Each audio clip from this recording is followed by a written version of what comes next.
Okay, let's go. Recording in progress.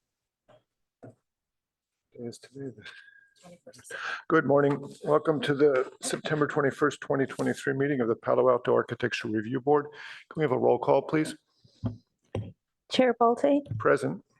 Vice Chair Rosenberg, Present. Board Member Chen, Present. Board Member Hirsch. Present. We have a quorum. Thank you. Next item on our agenda is public comment. Do we have any member of the public who wishes to address the board on any item not on our agenda today? No. Thank you. Next item is agenda changes, additions, and deletions. Staff, Claire, do we have anything? None today. Thank you. Next item is city official reports. Claire? Good morning, Senior Planner Claire Raybold. Tentative future agenda, we're looking at a couple of items on October 5th, 420 Acacia Avenue. It's a 16-unit townhome development using a density bonus, and then 180 El Camino Real Stanford Shopping Center, some modifications to the facade of Restoration Hardware. I'm hoping to also do a brief informational report on just housing regulations. One or two of the board members had asked for just kind of a brief summary of that, and I thought we can do that at the start of the meeting before we start launching into some state density bonus projects that are coming up, including the 420 Acacia project. So hoping to do that on October 5th as well. On October 19th, we'll have an NVCAP study session. That's actually going to be looking at the Chapter 7 implementation, as well as the draft zoning regulations that go along with that are going to be proposed to the Planning Commission and Council.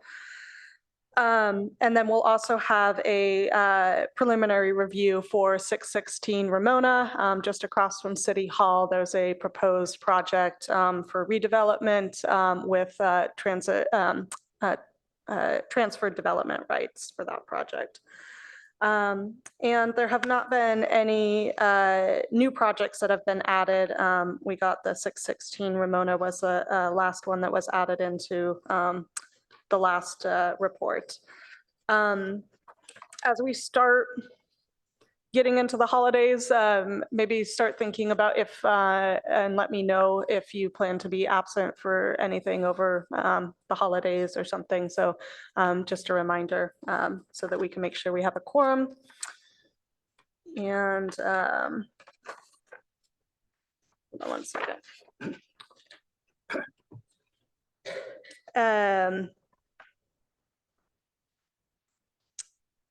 And I'll make some announcements at the end of the meeting after our action items. So, Claire, could you bring us up to speed on any changes on the project at 3150 El Camino Real? That's one that our subcommittees of Rosenberg and Hirsch reported out twice on the development process of that. Where do we stand with that right now? Do you know just what the status of that project is? My understanding of the status is that they have submitted a formal application, and we have done a single round of review of that, and we are still waiting on revised plans to come in related to that. So there's no formal plans that have been resubmitted since you looked at them the first time? Right, correct. Okay, thank you very much. Okay, ready to move on then. Next item on our agenda is action items. The first one is 180 El Camino Real, a recommendation on an applicant's request for a major architecture review of a new storefront facade, including new glazing and signage within space 820B, Building 5, for our house at the Stanford Shopping Center. Okay, can we have a staff report on that, please? Thank you, Chair. Board members, Tamara Harrison, Michael Baker International, presenting as contract planner for staff. And I'll go ahead and share my screen here.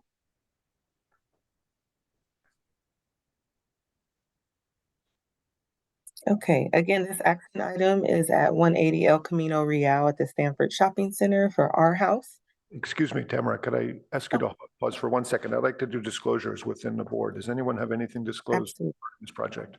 Board Member Chen? I visited the site recently. Okay, I also visited the site just the other day. I have not visited the site, but I sat in on the ad hoc board previously. Okay, and Board Member Hirsch? Same thing. Okay, thank you very much. Please continue. Thank you. So as a refresher, this project is located in Building V at the Stanford Shopping Center, and it's formerly the American Girl doll store. The project is subject to the master tenant facade and sign program for the Stanford Shopping Center. And as you know, the location of this space exterior facing to the shopping center, it requires a public hearing and the ARB review. Again, the applicant is seeking to change the facade of the building for a new R House tenant, and the tenant location is located off of the Sand Hill entrance into the shopping center. The project originally appeared before the ARB for discussion on June 15th of this year. At that meeting, there were 4 items that were referred to an ad hoc committee for further discussion. Those items being the grout color for the aged Belgian brick, the color, material, and details for the soffits, potential bike parking locations, and updated renderings for consistency with the elevations. The project did go before the ARB subcommittee on August 3rd of this year. And at that time, all of the 4 items were addressed adequately with the exception of the aged Belgian brick and the grout color. And the reason for that is that the applicant did make a change in the proposed materials and the proposed elevations. And so they removed the proposed brick completely from the elevation and added a terracotta baguette system. And so you can see an illustration of the previous brick that was proposed as well as the terracotta in this slide here. So this slide here shows you the previous colors, materials that were proposed. So again, you have the brick, you have the steel rain screens, the Equitone panels, and then the new colors and materials will again have Equitone panels in a different color. You have the terracotta baguette system.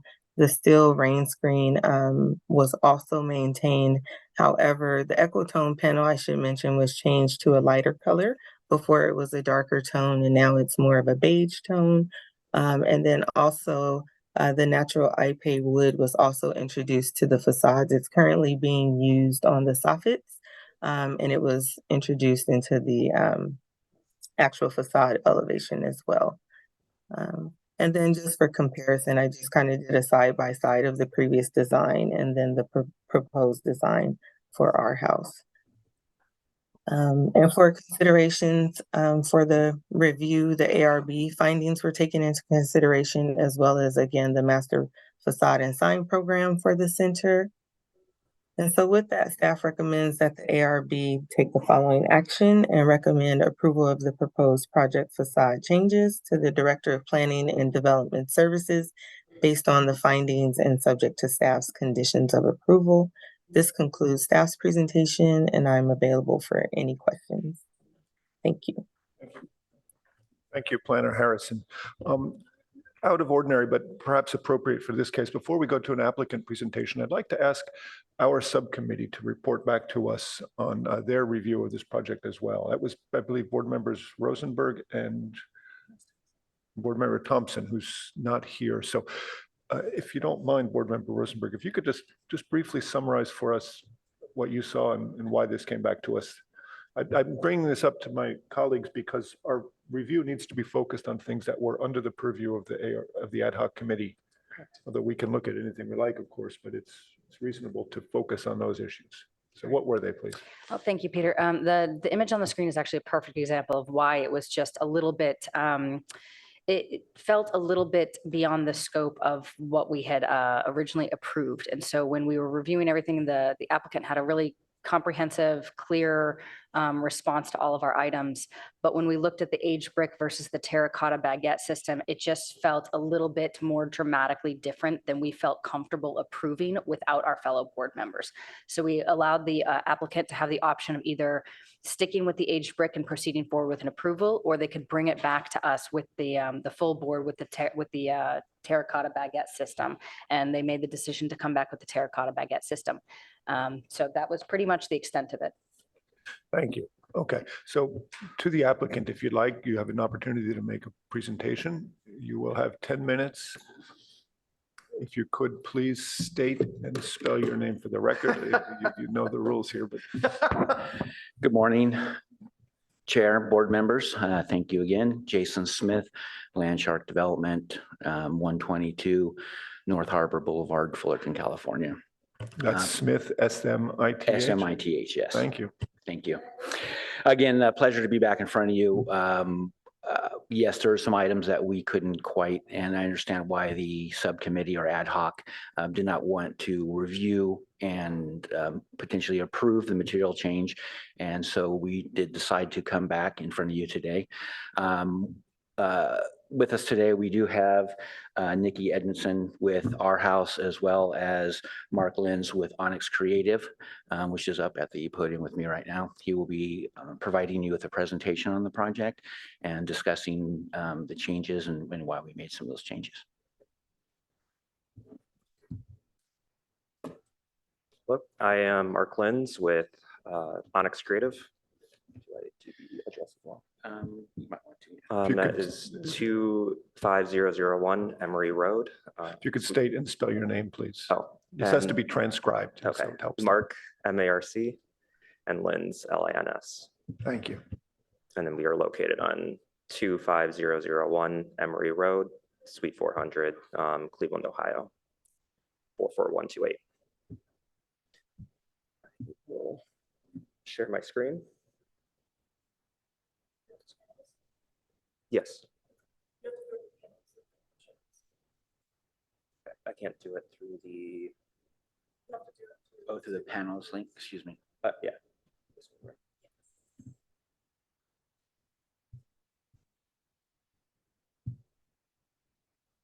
Okay. As mentioned before, I'm here to present the facade revisions to the existing American Girl store at the Stanford Shopping Center.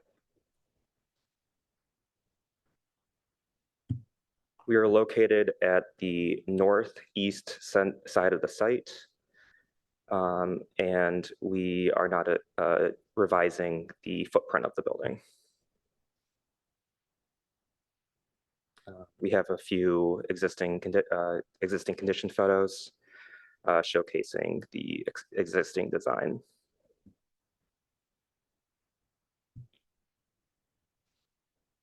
As mentioned before, this has been presented before, and we made a few revisions to the material palette. The main revision was to the terracotta baguette system.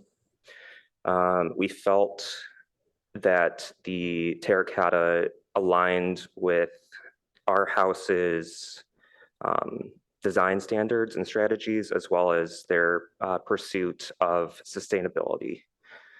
The baguette system is made from recycled content, and that has been they use recycled and reclaimed content as their interior materials and within the products that they sell within the store. We show it in 2 earthen colors to highlight its from the earth qualities and its baked qualities. And those are both in a dark and lighter variation, and to show variation in the palette as it extends up the facade. We have also revised the Equitone color to be in that warm palette so that it would play, it would contrast and play with the terracotta, as they would be similar in tone, but the terracotta is more of a matte finish, and the Equitone is more of a matte finish, and the terracotta baguettes are a glossy finish. We also have added the natural ipe to the facade, and that was to pull the red tones of the Corten steel into a vertical application to bring the existing, or not, the soffit material onto the elevations to tie the design together. And then to contrast the Corten steel and the ipe, since the ipe is a natural product with a natural stain that has the reddish hues of the steel rain screen panels, but the steel rain screen panels have a natural patina that occurs over time. The remaining materials stayed the same.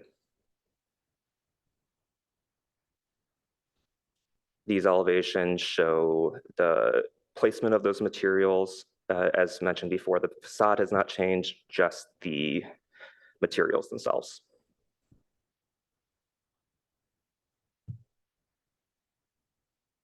And included are the updated renderings showcasing how the ipe has taken that vertical line and pulls the color of the Corten steel across, and then the variation in the baguette system. I also would like to note at this time that there is no grout between these baguettes. They are mounted horizontally, and the mounting will be concealed. Behind the terracotta baguettes will be a metal panel system, and it'll be darker to show that it is a screened system.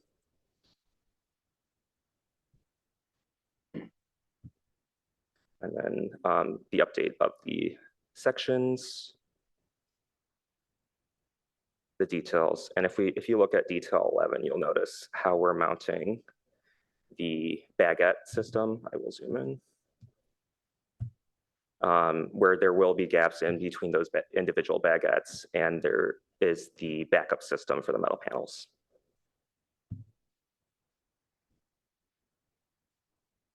And then finally, the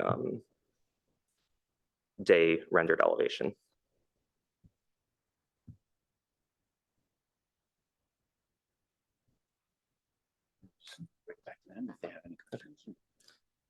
And that is the end of my presentation. Please let me know if you have any questions. Thank you very much. Why don't you wait there for a second? Let's ask questions next. Are there any questions of the applicant or staff? Why don't you go first, Board Member Chen? Yeah, go for it. Go first.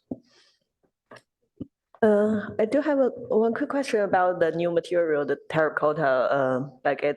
Is there like a maximum length of the product? How long it will goes to? Yes, I believe it is 5 feet. Okay, so on the elevations, on sheet A301, there is elevation dimension as 6'8.5" including the fins. So does it mean we will see like 2 pieces that join together? The terracotta.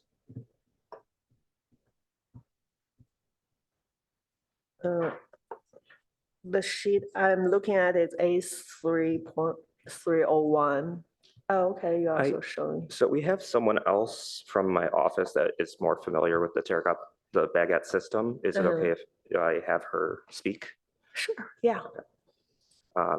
With us is Alyssa Arbogast, and she is on the call remotely. Okay, cool. Yeah. Hello.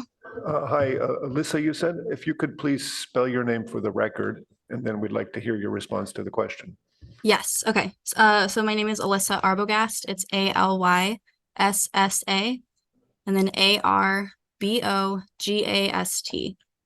Thank you. Yes. So the terracotta baguettes have a maximum length of 5 feet. Anywhere where that would be, we would have a vertical member to divide that up.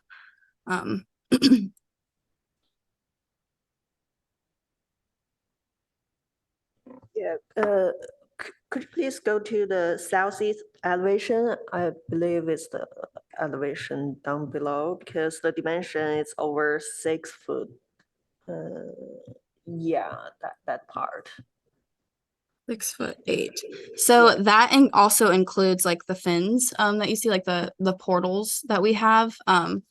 But that should probably have the vertical member in it as well, to make sure that we have the 5 foot on either side. What's the vertical thing you mentioned about? What does it look like? It's part of the fin system. It's like probably like 1 inch that goes straight up through it. And it would be the same color as what is behind the terracotta baguette. So it would be like the same color as the ACM. It's just a black metal. And it would blend in with the portals that are framing the project. So does it go continuously vertically, or it will stagger between the different? It would be a continuous line going all the way up. Okay, thank you. Yes. Can I follow up on that? I don't understand. Is this continuous vertical line, is this at the edge augmenting the width of the fin to bring the terracotta panels to 5 feet? Or is this something that would be in the middle of this run of panels vertically and then not shown on the elevation? This would run vertically through the terracotta baguettes. So straight up the middle of this elevation we're looking at now. Is that correct? Yes. Okay, thank you very much for that clarification. Any other questions of staff? Or go ahead, Board Member Rosenberg. Sorry to follow up on that one more time. Would it be straight up the middle as the intention is it to divide it in the middle, or would the intention be to have a full 5 foot panel of terracotta baguettes and then sort of a smaller system to the side, right? Would you be cutting all of the panels or be using 5 feet and then like a small little, I know it's a detail, I'm just sort of curious. So yes, if we are required to have that, we would split it right down the middle. That way this looks even on both sides. Got it. Understood. Thank you. And then my last question is in regards to the Ipe. That can have some maintenance. If it's not taken care of properly, it'll weather to a gray. So is the stain really going to maintain its rich brown color? And is there going to be any maintenance that you guys foresee? There will be maintenance. The Ipe product has been used on several Arhaus stores across the country, and they understand the maintenance requirements based off of geographical location, environment, and daylighting. Great. Thank you very much. Can I follow up on that again to Mr. Smith? You're with the shopping center. Do you have any kind of a maintenance requirement in your lease with them? This Ipe will need to be finished every 6 to 12 months. When it doesn't get finished, it looks terrible. Do you have requirements of your tenants to maintain the appearance of their designs? All tenants are required to maintain their storefronts, and periodically on-site management tours the facilities and identifies any deficiencies on their storefront and notifies the tenants to properly maintain and or update their storefronts to comply. And would you consider a failed or fading finish to be a requirement that it be maintained, or is that? It is, and there's been multiple times it's been identified on site, and there's currently some deficiencies that they're working with tenants to repair. Wonderful. Thank you for that clarification. Any other questions of staff or applicant? Board Member Hirsch, anything? One of the items, if we get off of the details of the materials, one of the items was bike parking. How is that being addressed? Claire? I'll have Tamara speak to that. Yeah. So the bike parking discussion that took place at the subcommittee meeting was essentially that staff has been working with Simon Mall Management to get not only the bike parking, but also the vehicular parking numbers clear and straight. So at this time, Simon we continue to work on that spreadsheet. We have a iteration that's currently in that hopefully is our last iteration. And at this time, it looks like there are excess bike parking stalls that were installed by mall management earlier this year. And as we move through with these approvals, we're kind of chipping away at that overage number for bike parking, if you will. So with the Arhaus store, they are going to be required to install 6 bike parking short-term bike parking as a result of this change. And so that 6 will be deducted from that overage that was already installed earlier this year. So short answer is that staff is still working with mall management on this bike parking And we hope to have that solidified probably within the next week or so. So if I could just add to what Tamara was saying. So basically, we're looking at it as a more holistic approach in terms of like how they're coming up to speed with the bike numbers. And every time they make a change, we're looking at that. There are the bike spaces that are being added and where these are kind of allocated aren't immediately adjacent, but that's because there are existing bike spaces already in this area. I think that Jason might be able to speak a little bit to the number of bike spaces that already exist in the immediate area, if you could. Correct. I can make a clarification on that if you'd like. Let me check. Board Member Hirsch, do you want to further get Just to further hear where- clarification? Yes, please Definitely. go ahead, Mr. Smith. Around Building V, which encompasses this project and the tenant next to it, there's a total of 32 bicycle parking spaces already existing, and with an additional four long-term cubes.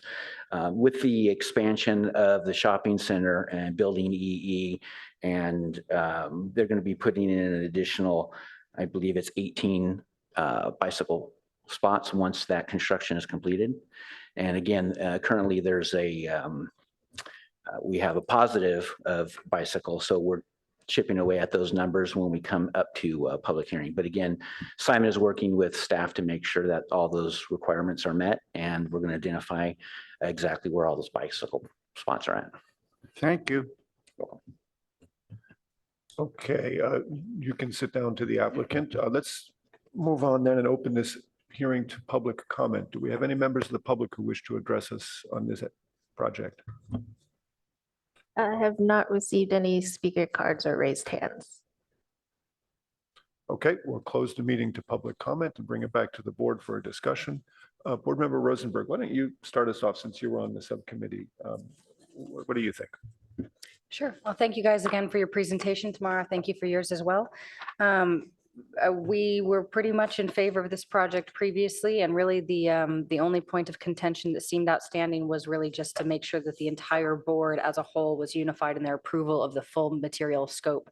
My personal opinion is I'm rather pleased with the improvements. I think that it's going to be quite lovely. I think that as much as I really liked that Belgian brick, I think that this is a very beautiful and a little bit more modern leaning design selection. And I think that it lightens and brightens the space quite a bit. And on that front corner facade where this building is located, I think that lightness and brightness will really be a benefit to this project. So well done. Thank you. Who would like to address this next?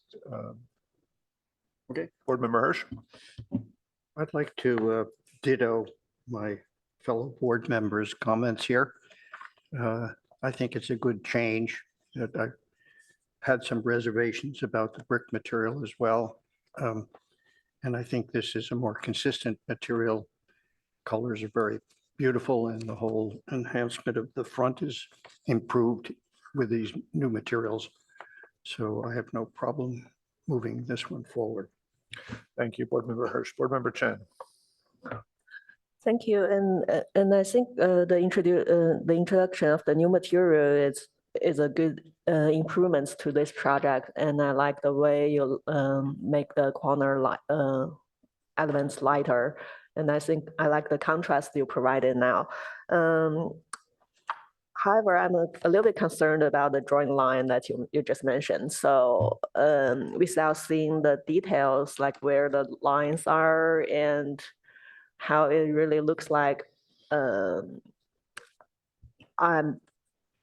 not quite sure if we could just simply approve it, or I would be more comfortable to have a conditional approval in this case. And also, I just look at the floor plans again, and I saw the dimensions, the width between between the column, the fins, and also the glazing areas. I saw they're all different. So I'm wondering whether it is possible for you to just make the 6'8" width narrow to make sure that it fits in with the 5 feet maximum length. If you can consider that, maybe that is a better solution. I'm not sure. I don't want to design for you, but I would encourage you to think about it. Thank you. Thank you. I share my colleagues' comments. I think the design is an improvement and he's comfortably supported. I share board members Chen's concern about the baguette system. I think having a vertical seam is not acceptable. I think it's possible for us to condition this upon having a baguette system that does not have a vertical seam. Either make those fins slightly wider or find a different manufacturer with a longer baguette. But I suggest to my colleagues that we approve this conditional to there not being a vertical seam in that new system and let staff verify the improvement of that. Might I offer one additional possibility for how they deal with that baguette system? Why don't you go ahead and make the motion? Sure. No, I actually think that this is important beforehand, is that it's a possibility to just flip flop which material goes in which racing stripe, right? So I'd like to make a motion to approve this project with the condition that the final approval of where those baguettes are and whether or not there's a seam there is reviewed and approved by the staff. I don't think that it needs to come back to an ad hoc committee. I think the question is that there is no vertical seam in the middle. Fair enough. Okay, so we'll make a motion to approve this project with the condition that there is no vertical fin on that baguette system to be approved by staff. I'll second that. Okay, any discussion of the motion? If not, can we have a roll call vote, please? So before we do a roll call, I don't know should we make sure that seems feasible? Or is that acceptable? Okay, great. They've been nodding their heads. I've been watching this. I think it's a pretty clear standard for us to hold that we want that regardless of how easy it is. It just needs to be that way. So again, let's have a roll call vote, please. Board Member Chen, Yes. Board Member Hirsch, Yes, Vice Chair Rosenberg, Yes. Chair Balte, Yes, motion carries 4-0. thank you very much. Appreciate your time. Okay, let's move on to our next item. This is a public hearing regarding 3600 Middlefield Road, recommendation on applicant's request for major architectural review to allow the deconstruction of the existing Palo Alto Fire Station number 4 and construction of a new 8,000 square foot fire station. The application also includes a variance request from the city's 50% shading canopy coverage in the parking lot. Before we get started, I'd like to ask if we have any disclosures. Board Member Chen. Yes, I visited the site. Okay, I disclose that I also have visited the site recently. I have nothing to disclose. Said so quietly, David, I didn't hear you. nothing. Thank you. Okay, can we start with the staff report, please? Good morning, board members. My name is Garrett Sauls. I'm the planner who's been working on the Fire Station 4 replacement project. This is at 3600 Middlefield Road. Just to reacquaint you with the location of the site, this is located at the intersection of East Meadow Drive and Middlefield Road, adjacent to the Presbyterian Church and the Palo Alto Little League Clubhouse. To give another overview of the project, once again, the project is to replace an existing 2,900 square foot office fire station with a 1-story, 8,000 square foot lead silver target fire station. One thing to note that has been a slight change from the previous approval also is that previously they had incorporated 12 parking stalls, and now there's only 9 parking stalls as a part of the application. 3 emergency vehicle loading bays, still the same, and emergency generator, again, still the same. The proposal will ultimately end up removing 12 trees and replace it on site as well as off site within the right of way on Middlefield Road, as well as onto the shared space of the substation along Middlefield Road. This project was previously heard by the ARB on August 3rd. And we'll be going into the comments that were received during that hearing on that date. So the first comment was that the board wanted the applicant to provide a comprehensive material board, which the applicant has here, and we'll be sure to bring it up to you in a second. But it is also included in the staff report, I believe is attachment G, which identifies all the materials that are being proposed within the building, provides the details of the colors that are being utilized, the names of the materials as well. The second comment the board provided was for the applicant to consider a different material than the stucco siding. After the applicant took that comment, reviewed it, they felt that the stucco material provided the greatest contrast between the other materials, the wood soffit and the glass elements of the building. They felt the stucco stood out better than other materials they had studied. So they've proposed to continue to utilize that as a part of this application. The third comment was from the ARB was to provide a greater connection and openness to the building facade. On the top image that you see here, this is the previous elevation that you'd seen at the August 3rd hearing, and the below image is the current design that's included in your packet. Primarily, the differences that you can see, this is along Middlefield Road. Primarily, the differences that you can see where my mouse is moving around in the previous design to the proposed design, they've expanded this window vestibule and vista into the cooking and the lobby room for the firefighters. They've also included a different type of fencing along this left-hand side. The next comment was to present a conceptual sign design, which you can see on sheet E1. Going back to the previous image here, you can see just visually there's a slight difference in the orientation of the lettering as well as the size of the number of the letter 4 for the fire station. And tentatively, the materials that they're proposing would be something that would be aluminum, which is very common for many signs that the city sees. And they've also identified potential font type and the thickness of the letters that they're going to be using. Another comment was that the applicant provide a roof construction detailing. On sheet E1, you can see on the elevation drawing, they also identified the slope of the roof, which you can see in this image here. My cursor is moving around. On sheets H1 and O2, you can see these details here. H1 in particular, you can see this section detail of the roof eave, and then you can see these blown up images on O2 of the roof detail itself, of the eave detail itself. The board had also commented to the applicant to provide additional clear story windows or skylights into the exercise room. Again, you can see the previous elevation on the top image, the proposed elevation on the bottom image, and you can see here the differences that they've wrapped along these clear story windows along this backside, as well as they've wrapped this corner with a ceramic tile rain screen system from the front of the building. So you can see that there's a bit more symmetry in the design of the front piece of this side along East Meadow Drive, this view shed looking at the building here, and what they've incorporated into the building in this portion as well. You can also see that the height of the building in this area has been raised as well. That's again to provide some additional volume within that space and comfortability for the firefighters. As was noted by the chair in the project description, the applicant has requested a variance to the city's 50% shading requirements. This was something that Public Works team had communicated to the city they wouldn't be able to achieve after that August 3rd ARB hearing. And so they had identified that they would need to request a variance in order to continue processing this application.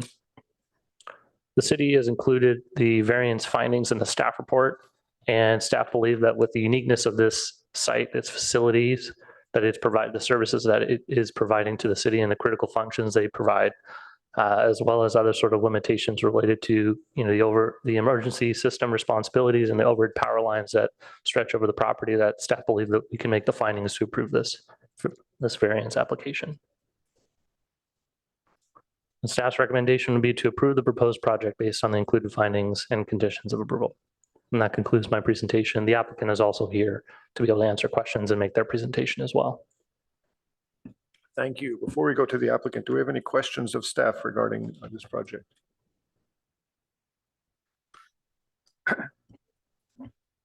Yeah, last meeting, I clarified some of the comments that were made in the minutes. Were those discussed with the client, with the applicant? No, as I had mentioned at the last meeting, those were, we had already published the packet and we already had final plan sets at the time that those clarifications were made. Thanks. Staff, I don't know if we could briefly discuss the 50% shading requirement for the parking lot. I'd like to understand more about what that requirement is regarding a public facility rather than a commercial facility. That's where we usually see it enforced. Is it something that's required uniformly across the city? Do other fire stations typically meet this requirement? I couldn't speak to whether definitively other fire stations meet this requirement. My guess is that anything that was developed, unless it was more recently developed, it did not meet the requirement. But I can't really say definitively. But yeah, this is a standard that's established for any surface parking across the city. So it applies to public facilities, it applies to commercial lots, it applies to multifamily residential where they have surface parking. Can you summarize what the standard is briefly, just so we all understand? The requirement is to have shading on parking spaces such that it would cover 50% of the surface parking lot. That's the And do basic. you know what the purpose is behind that requirement, just generally speaking? Is it an environmental thing to reduce to the heat island effect, or is it to help It's trees? to improve, it's a method of improving tree canopy, and then it's and it's to also reduce heat island effect. And yeah. So sort of a sustainable design kind of thing then. Yeah. Okay, thanks. That's the end of my questions on that. I have Okay, I have a quick ahead, question, if you sure. don't mind. On that same front, when you guys are calculating the parking space, as this is sort of a unique situation with how much paving they need to get these fire trucks in and out, what is this? I mean, I don't necessarily need this exact number, but where are you guys counting? Is it just the parking stalls themselves, or is it the whole paving in the middle? It's the whole paving middle, and that's Okay. why this is a very unique site. Thank you. Understood. Okay, then why don't we move on and see if the applicant has a presentation for us. Applicant? Chief Lindsay, great.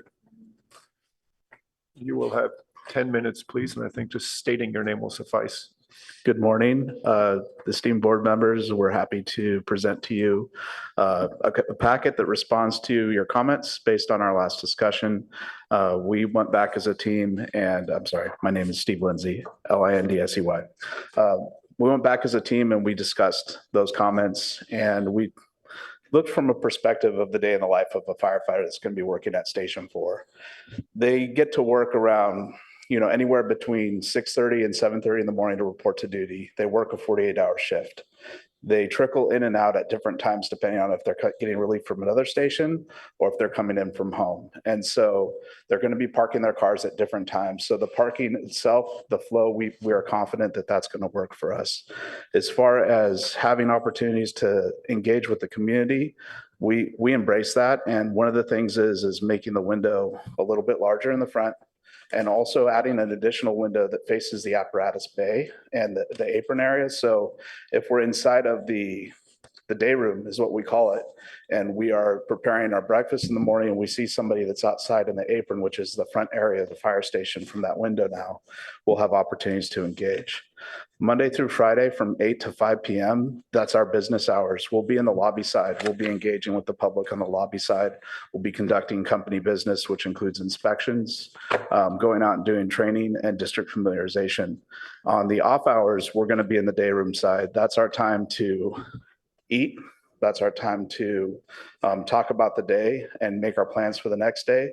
But it's also our opportunity to engage with the public when they're walking by after hours. And so adding a door on the side of the station that's to the patio, it doesn't necessarily push the firefighters out on the battlefield eating, but it does allow them to open up that Dutch door and allow the community to see the firefighters if they're outside eating, engage. We've added some seating. We've added areas where they can walk around the whole station. So when we do station tours, fortunately, we're getting back to where, post-COVID, where we allow people back in the fire stations. And so there's an opportunity to walk around the entire station now. And firefighters really like engaging with the public. They love the community. And so having that opportunity to really open up the station, open up the side doors, open up our apparatus bay doors, which we really like doing when we are available to visit and also check out our apparatus. All of those components have been taken into account as we've designed this station. And with these updates, we're really proud to show you something that we think is going to work really good for the public and also for the firefighters. As far as the canopy goes in the tree area, we've tried our best to do what we can, but we also have to be able to park our apparatus behind the station to do our maintenance. On Saturday and Sundays, we do apparatus maintenance out there, which means that we have to tilt the cab up and check the engine, check the drivetrain, and go through the entire apparatus. Also, when we're loading hose, we tilt up the rear of the hose bed, which is approximately 4 feet on either side, and a firefighter will stand up there and load the hose. So you figure we need quite a bit of space overhead when we're parked out there on the rear apron is what we call it, but that's the back parking lot of the station. If you look at the plans, it also has drains there, and that's where we clean our apparatus on the weekends and maintain it. So that's kind of an operational area for us as well, but we're really proud to show you what we've come up with today, and I hope that you guys are satisfied with our presentation. Thank you. Thank you. Is there anything else from your design group? Yes, hello, members of the board, and my name is Chris Ford, C-H-R-I-S, Ford, F-O-R-D, BRW Architects, 1620 Montgomery Street, San Francisco. Just to follow up on the time remaining here to offer a few more details, we've done a focus slideshow to integrate the design changes that Garrett's already introduced with some of our renderings, and then certainly to be available for questions. We're following the same format as the earlier motions. And at the end, I just had one slide that shows what Garrett's already talked about, which is adding as many trees as possible for shading of the parking spaces, but keeping the service bay uncovered, as Chief Lindsay talked about. Motion one was the material board, which we've developed and brought, and the slide up on the screen just calls out a little bit more specifics on the material and some clarification on exactly where that's put. One of the questions from before was the aluminum soffit, which is to look like wood, and then the wood fencing, which was Ipe. That's all now been matched up to be an aluminum system and all of the same tone and color. So we have the porcelana tile, and then the remainder of the wood elements are or wood looking elements are the soffit panel and the fence, all matching. Second was the consideration of the material. We have studied various materials for that central spot, as we talked about at the last meeting. Not sure where the public art is going to go, and we haven't changed the window location. We've been very clear our research on the stucco. It's a smooth finish, not a marbly finish, and we have an example of the exact finish in the color board. So we want to keep that as stucco to be what we think is the best contrast between the darker elements of the glass on either side. And that's slide 2, Valerie. Fence. Yeah, there's the elevation. Motion 3, we've got a few different slides to show, just sort of building up on what Garrett introduced and what the chief talked about. The topic of interaction between the firefighters and the public first is the Dutch gate at the facing out onto Middlefield, and a sort of a meet and greet, a relaxing patio bench area surrounded by the trees. We wanted to take some of the stone off of the facade of the existing building and use those as stepping stones in that planted area. Again, that wouldn't necessarily be where the crew would eat their meals all the time, but if there's somebody that wants to say hello, it's certainly a great place to step out and meet with the public. Next slide is the Chief Lindsay mentioned that window that now connects the day room and the apparatus bay. As you can see, the doors are open, the engine's pulled out. And if you're in the day room or you're preparing food in the kitchen or walking down the hallway, we put in that window so that you could see if there's activity out on the front apron or somebody at the front door. So that's the rendering on the left and that exact location in the plan on the right. Moving as fast as I can with the time allowed. Also greater openness, and there were some questions last time about the configuration of the front plaza. How do you get from the corner up onto the plaza? Where do you park the bikes? Are there benches? So we've clarified a lot of that. The best rendering for showing that was this aerial sort of high above the corner of Middlefield and East Meadow, looking down on the plaza, and the specifics about the materials at the very corner, the sloping sidewalk from the corner, and then the steps up from Middlefield to get up to the plaza. And clarification on where the flagpole is and where the bike parking goes. Those were the three primary elements of the connectivity for motion 3. Motion 4, as Garrett already pointed out, was clarification on the design concept, knowing that the exact signage design is going to be coming back to you for review, probably during the construction phase. And the department likes the idea of the big 4. That's new, but everything else is matching the design of the signage at Station 3. Because we're on the corner, we've got 2 opportunities for signage. So we've got it on the left side along Middlefield and right by the plaza at the front corner. Not exciting, but important is the clarification on the roof facade and the fascia, which we've offered there. And then a little bit more detail on the motion 6, which was to raise the ceiling of the exercise room, introduce the rain screen system along 2 of those walls, and put in the clear story. And we just finished another fire station recently that had that clear story. It's a balance between offering the firefighters enough hard wall to set up their exercise equipment, but also getting a lot of natural light in. And as we talked about, that door that opens to the back is also to allow them to go outside, bring equipment outside, or do some of their cross training out in that small paved area between the exercise and the parking.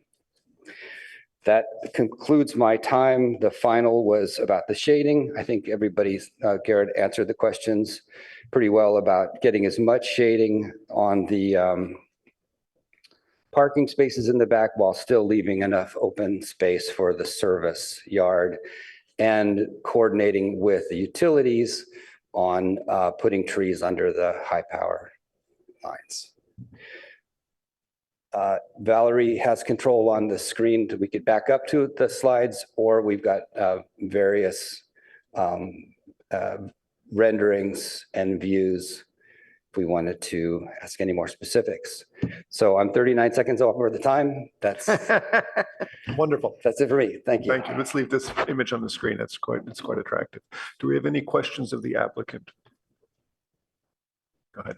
Yeah, how do you, you discussed, or it was discussed, the use of the front area there on Middlefield for potentially casual lunches or however. Yeah. How do you get there from inside to outside from the?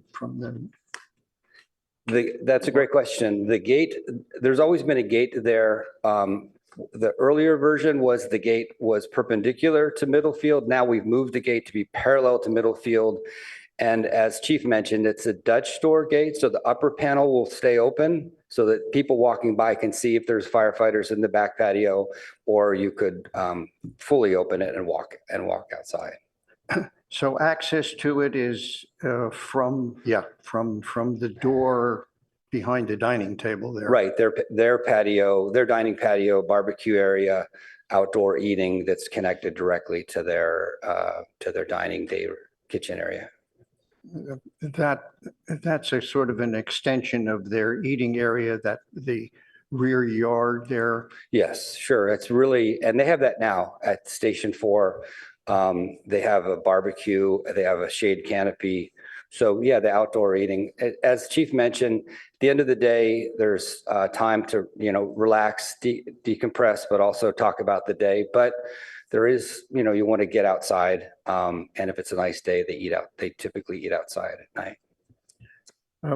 Could you tell me how high this exercise room is at the present time in the present plan? Sure.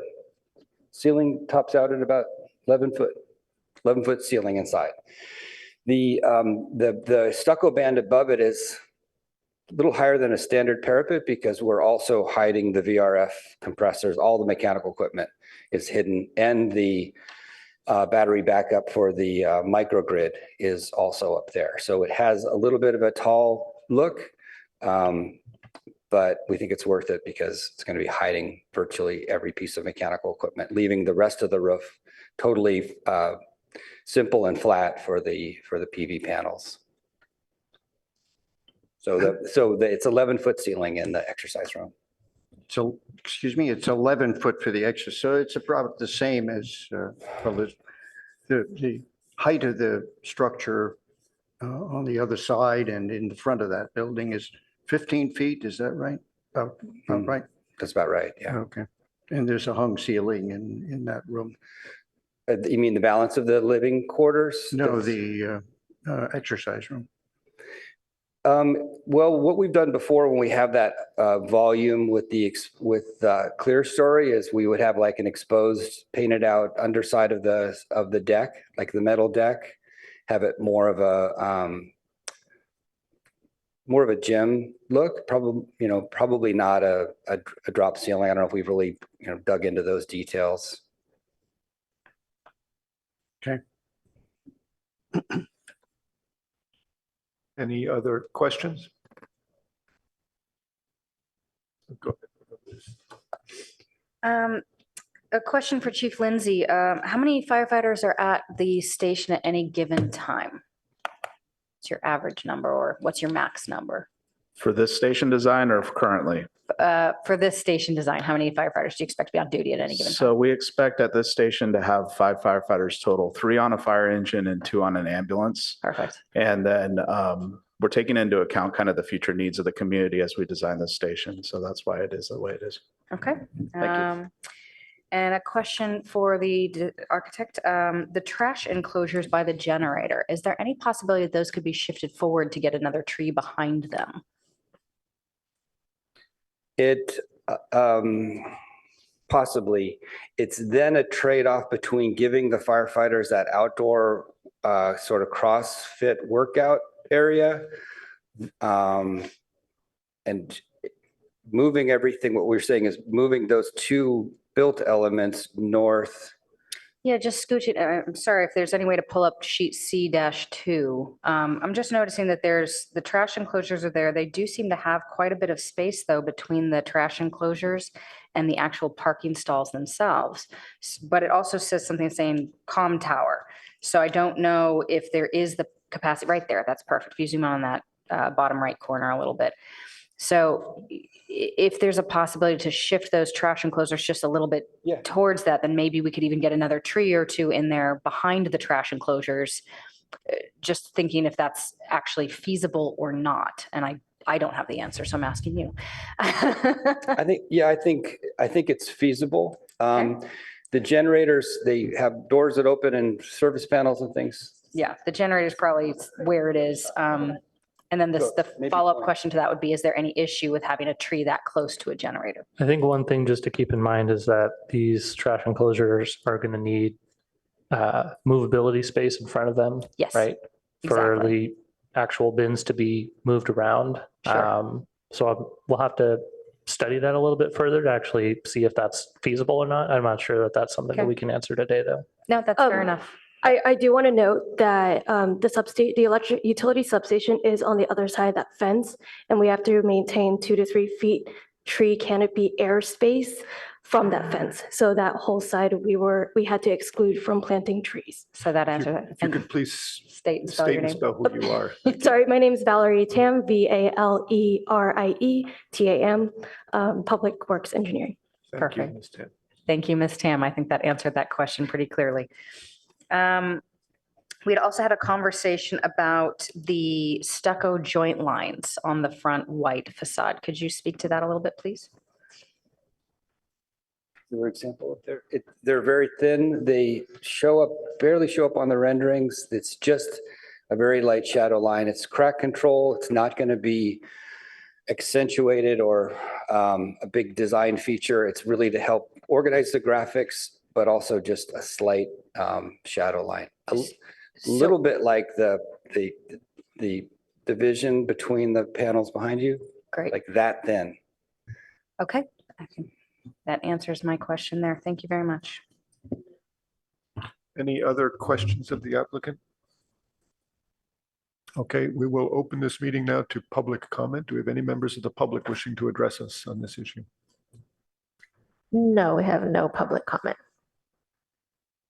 Okay, seeing and hearing no one, we'll close the meeting to public comment and bring it back to the board for our discussion. And maybe Board Member Hirsch, you'd care to go first? Okay, thank you. Firstly, I think that you've done a really fine job with the landscaping and opening the site to the use of the building, and as sort of the chief described, I think it's very, it's very publicly oriented at this point, and I really think that we push for that early on, and so thank you for recognizing its importance here. And so I think that, it's going to be kind of exciting to see the firemen out there in front and the possibility. I do wish it were a little bit more open, to be honest. I feel that maybe still the corners of the it's a sort of a trade-off. The living room area, the openness of the corner.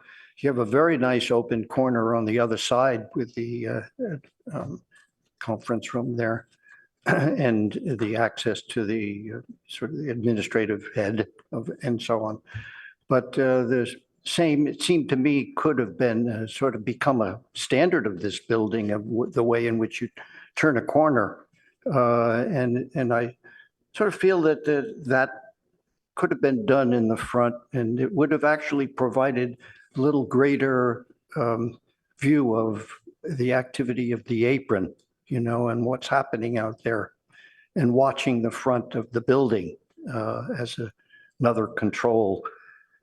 It does it close up, but it doesn't do the entire apron. So should activity be happening in the front of the building, it's a good idea to have that kind of visibility.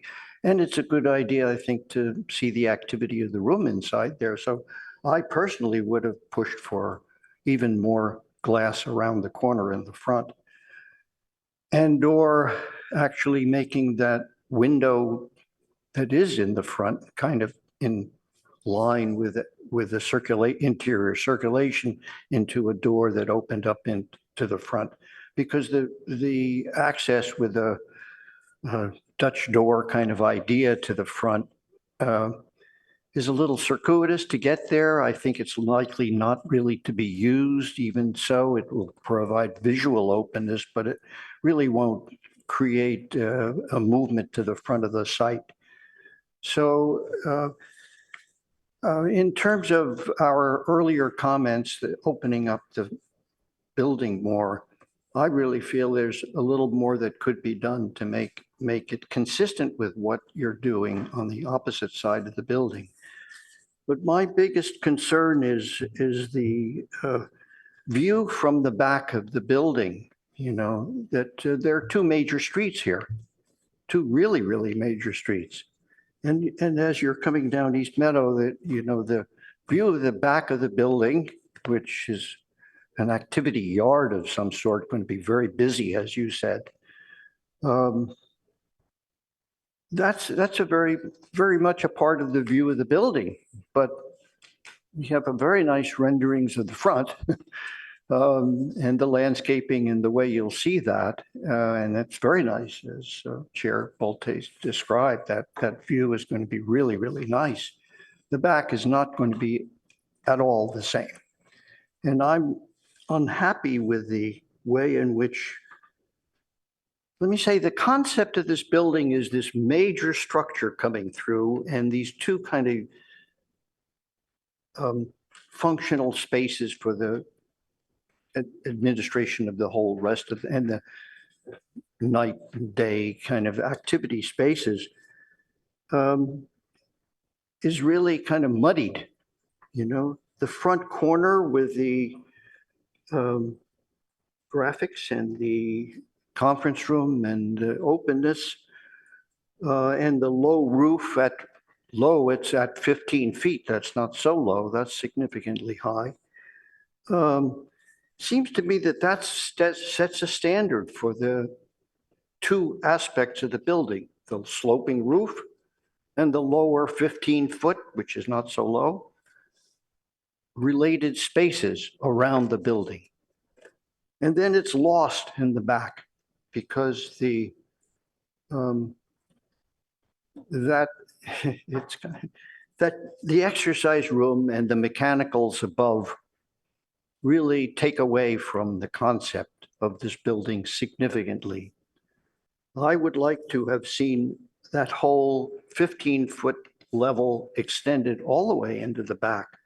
And then you wouldn't have the mix of materials as well. You have stucco above the siding. You know, those two don't match up nearly as well as they do on the side where the conference room is. So there's a mix up there that I think doesn't work, and it doesn't really work well when you're meeting the slope of the roof either. So all of a sudden there's a projection that sits above the lower line of the slope roof.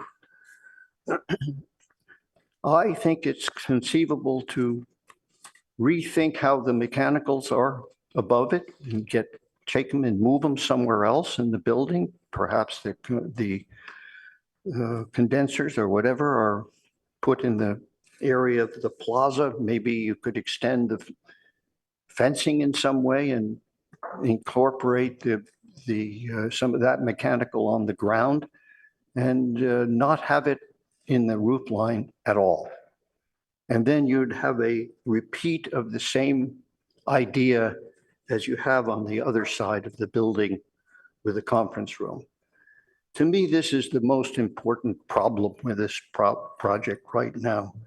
I hate to say that you have to redesign it, but it isn't the major piece of the project and could really be designed to incorporate that same sense of the two lower 15-foot high pieces extending around the entire building.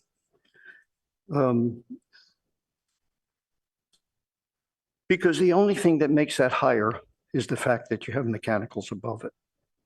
And there's always more ways to skin the cat, or however you describe that, you know, to make that really work. And I think that would make a significant difference in your view of the building from the back. Through the landscaping, through the activities of it, you know, all of those activities, by the way, that you firemen have are really exciting. You have these great big machines that you work on, you know, you have all of these things, you know, the whole process is incredible as far as I'm concerned. You know, I know that I was intrigued when I lived in Brooklyn to stop off at the front of a firehouse and see them working on how you take a person and put them in a stretcher, you know, in the process of moving them, who holds whom and what part of the body do you hold? It's just incredible, the whole study. So I don't have a problem with any of the landscaping. It is what it is, and you've done the best you could on that, and I think it's going to be quite successful. In terms of some of the other little details, I remember mentioning that I thought you could put some skylights in the roof and get some daylight into the corridor in the back, and that's such a simple idea, that you could take care of that during the daylight, you know, and get some natural light there. I thought the planning, you know,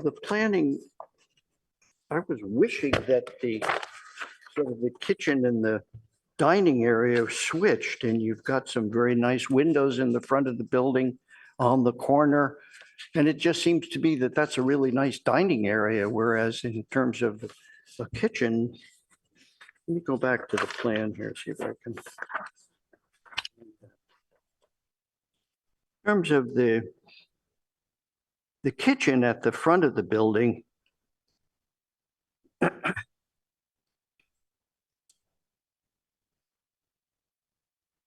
it's a sort of a 6 of one, half a dozen of the other. You know, I think actually it's okay the way it is.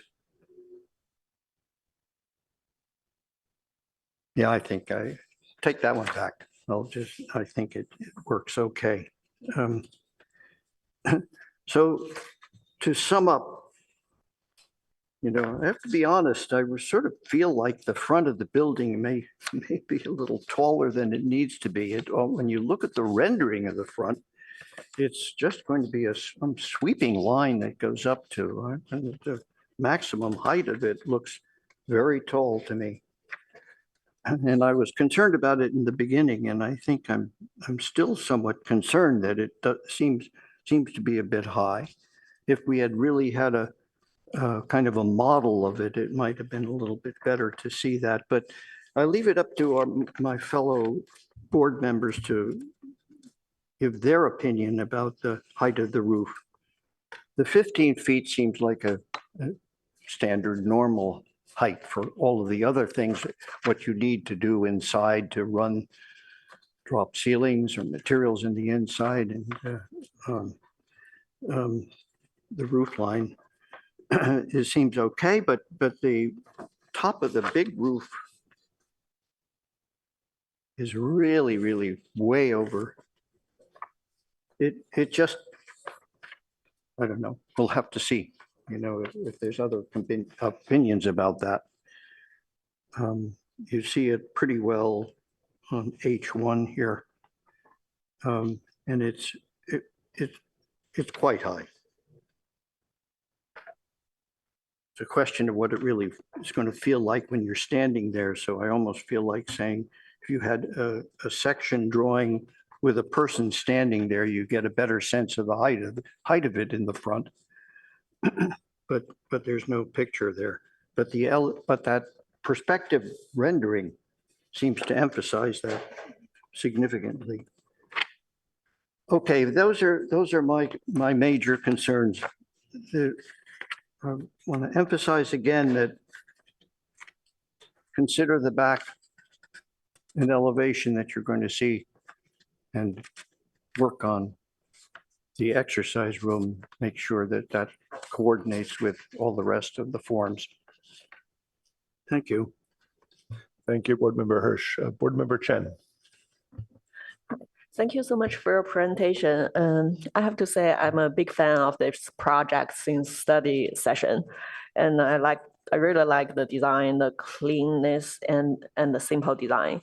And I think the building itself is really attractive, and I do appreciate you provide greater openness at the day room, and also created the plaza outside the kitchen area to interactive with the public.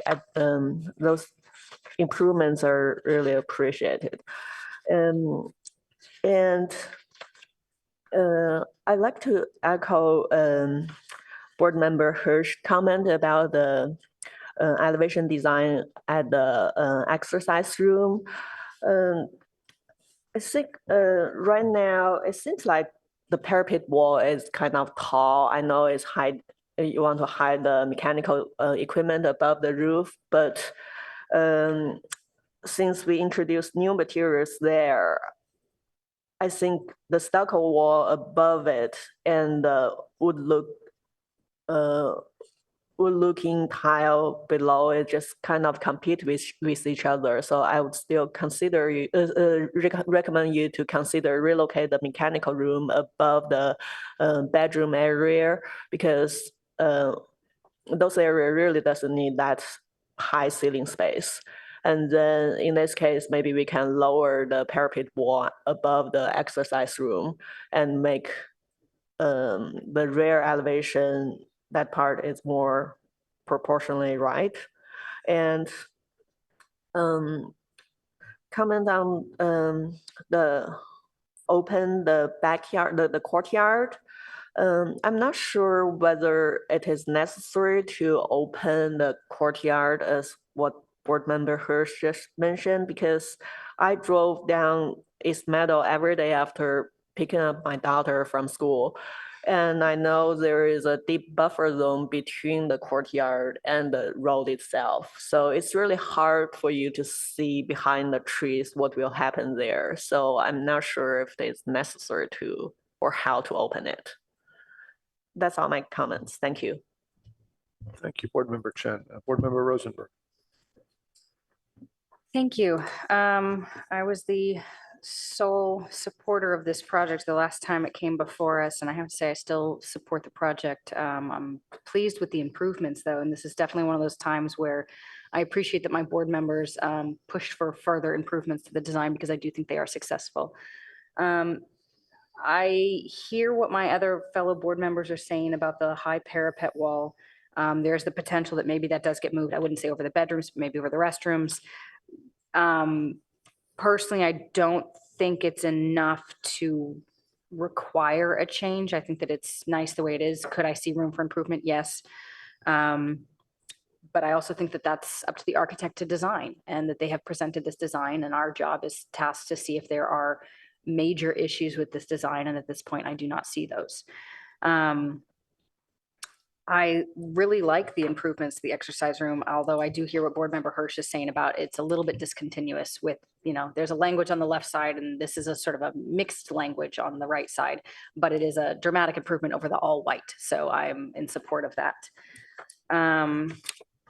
The new windows on the day room and Middlefield side, I appreciate those. I like the day room window out to the apparatus area. I think that's going to be really useful, and that you have easy access to get around and out. The height, I just wanted to speak to David's comment on the central main height. And there was a lot of discussion on this project, whether it should be a civic building or residential building. And there was a lot of back and forth on this. I appreciate the height that it is. I think that it's really sort of hitting the sweet spot between being tall and interesting and really having a presence, but not overtaking the primarily Eichler neighborhood that it sits in. So personally, I think that it's very responsive to the neighborhood that it's in, and I do appreciate that height on that front portion. I appreciate the grout lines. Those are looking good. I saw those in the elevation. The courtyard, just to address that, my 2 cents on it. I don't think it's going to be a public courtyard, but I do think it's going to be great for when families come to visit, that you're going to have your spouses or kids. They're going to want to stop by and say hi. They can run into that little area pretty easily. Do I think the public is going to roll into that Dutch gate? I don't think so, but who knows? We'll see how that goes. But I think it's going to be great for the families to come visit. And then my last comment is very small, but it's that the NO on the number, so it says fire station NO number 4, that NO just looks a little big. I feel like that could it's a very small comment, but because the fire station and the NO are the same size, it's sort of competing. And I think just a little bit of a tweak to the size of that NO will improve that signage. And that is my final comment. Thank you very much for your time and presentation. Thank you very much, Board Member Rosenberg. So I'm sorry, I can't help but to comment that the size of the exercise room is well within the architect's jurisdiction, and we shouldn't comment. And yet the size of the letter NO is very much something we need to worry about. Very well. No, my comment was that I think that they're appropriate. I think so too. Hats off to the architect. I think you've done a bang up job getting this building to fit into the community and have a civic presence. This corner elevation here really does wonders for me. It's going to be a wonderful building. I think you really nailed just tall enough to get some presence, just low enough to fit into the community. I really appreciate what you guys have done. My comment is exclusively on the exercise room piece. I think Board Member Hirsch is correct that this building will be seen from East Meadow Drive, and that is a weak element on the building. I'm comfortable, very comfortable recommending conditional approval of this with the exercise room coming back to an ad hoc committee for one more pass at possibly changing the roof parapet, roof eave. I think Board Member Hirsch summarized what the issue is, and I think improvements could be made, but I'd like to see this get pushed forward. So my recommendation to my colleagues is that we approve it with that element coming back for a subcommittee review. Any other comments on this? So then I'll make a motion that we recommend approval of this project as presented with the condition that the exercise room element be redesigned subject to the comments Board Member Hirsch made and not be reviewed by a subcommittee. I second that. Any discussion, staff, any comments on this? For the motion, do you think we can reference the comments Hirsch made? Can we be more specific about what you'd like to see come back to the ad hoc committee? Well, I think the exercise room needs to have a character that's more consistent with the rest of the building, which means having a roof eave of some kind and not being so tall. Likely the mechanical equipment needs to then be relocated. What else, David, was there in? Sorry, I would just say that if you look at this front page elevation, it includes really two materials and a glass panel in between, glass dividing the roof line and the rain screen, and that should be the material on the outside of that should repeat on the exercise room. The rain screen material should repeat? Yes. Okay. It does in part, but it's mixed with a stucco as well as rain screen. And other than that, I could see that as the limitation, and moving the mechanicals, which requires a little coordination, but I think can be done. Should be part of. So we were making a couple of bullet points. I commented that it was the roof treatment. There really needs to be an eave of some kind that's a Yes, little bit the lower. eaves should be the same. Yes, I think correct. that it's likely the mechanical equipment needs to be relocated in order to make that feasible. Yes. And then I didn't quite fully understand your comment about the materials. Well, I'm saying the rain screen and the roof line and the windows should look like the rest of the building. Yes. Okay, so it should be more consistent with the appearance of the rest of the building. Are those 3 bullet points sufficient, Claire? Sorry, I'm gonna try and We're going to try to put it up on the screen so Yeah. that we can all look at it at the same time. so that we can make some revisions. I need to open up the panelist link.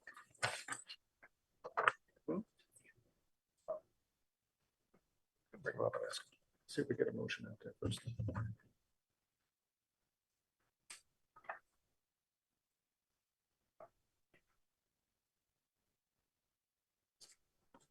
Good looking building.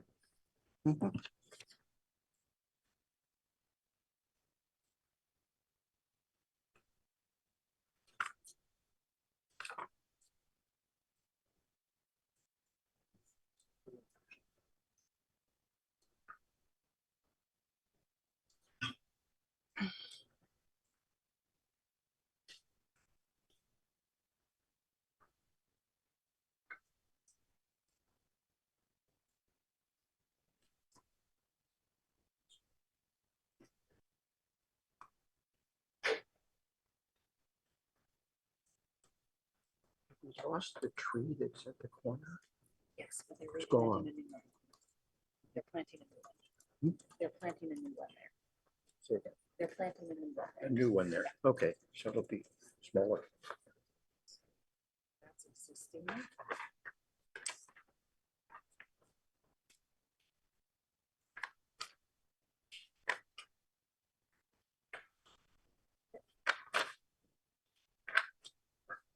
Yeah, I gotta make it bigger probably.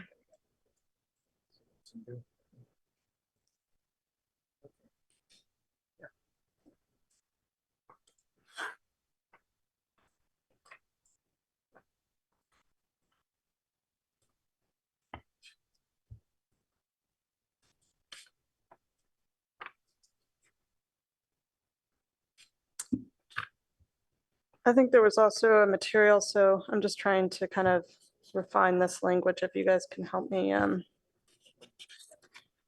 Reduce this. height.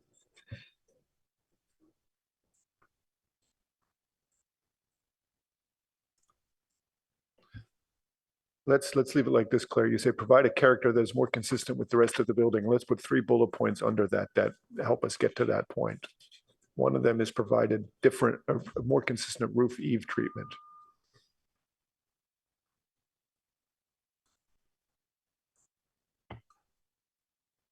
The second one is to consider relocating mechanical equipment to not, so you don't have a big parapet wall. To allow the removal of the parapet wall.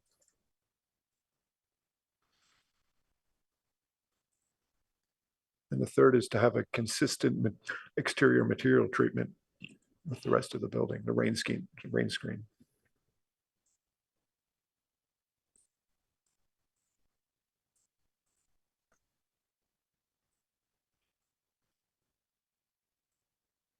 Is that what you said? Consistent material treatment with? Consistent exterior finish material treatment.